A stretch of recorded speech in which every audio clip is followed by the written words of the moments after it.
Industrial land transformation policy కింద విడుదల చేసిన జీవో 27ను సమర్థిస్తున్నట్లు సొసైటీ ఫర్ పొలిటికల్ ఎంపవర్మెంట్ అధ్యక్షులు ప్రొఫెసర్ గోపాలం విద్యాసాగర్ వెల్లడించారు. ఈ మేరకు సోమాజిగూడ ప్రెస్ క్లబ్ లో నిర్వహించిన సమావేశంలో ఆయన మాట్లాడుతూ ముఖ్యమంత్రి రేవంత్ రెడ్డి సారథ్యంలో తెలంగాణ ప్రభుత్వం పరిశ్రమల అభివృద్ధికి ఇండస్ట్రియల్ ఇన్ఫ్రాస్ట్రక్చర్ కార్పొరేషన్ కార్యకలాపాలను విస్తృతం చేయడంలో ముందడుగు వేస్తుందని హర్షం వ్యక్తం చేశారు.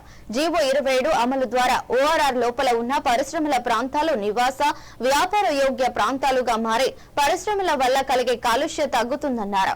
దీంతో రాష్ట్ర ఆర్థిక వ్యవస్థ మరింత బలోపేతం కానుందని విద్యాసాగర్ పేర్కొన్నారు.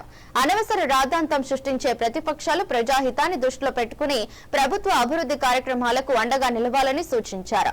ప్రజల ప్రయోజనాన్ని కాపాడే ఏ పాలసీ అయినా రాజకీయాలకు అతీతంగా ప్రజలను కాపాడే ఏ పాలసీ అయినా రాజకీయాలకు అతీతంగా సహకరించాలన్నారు. లేదంటే ప్రతిపక్షాలు ప్రజల దృష్టిలో చరిత్రహీనులుగా మిగిలిపోతారన్నారు. మరి ఓఆర్ఆర్ వెలుపలకు తరలించాలని కంపల్సరీగా మరియు ఇతర పరిశ్రమలను ఆప్షన్లు ఇస్తూ ఈ యొక్క జీవోను విడుదల చేయడం జరిగింది. మరి జీవో ఒక మంచి ఉద్దేశంతో విడుదల చేసినప్పటికి కూడా ఆ కాంగ్రెస్ ప్రభుత్వం తిరిగి అధికారంలోకి రాకపోయినందువలన తర్వాత వచ్చినటువంటి టీఆర్ఎస్ ప్రభుత్వం ఈ జీవోను కోల్డ్ స్టోరీలో పెట్టడం జరిగింది. పక్కకు పెట్టేశారు. దాన్ని ఎప్పుడు ఎవరు పట్టించుకోలేరు. తర్వాత టీఆర్ఎస్ గవర్నమెంట్ అధికారంలోకి వచ్చిన తర్వాత 2014లో కొంతకాలం గడిచిన తర్వాత 2020లో జీవో నెంబర్ 16 మరి డిసెంబర్ 10వ తారీఖున మరొక జీవో విడుదల చేయడం జరిగింది. Grid policy.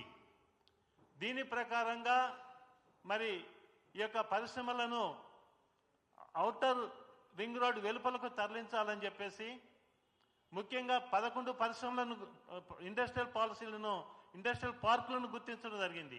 11 వీటిని తప్పనిసరిగా వెలుపలకు తరలించాలి.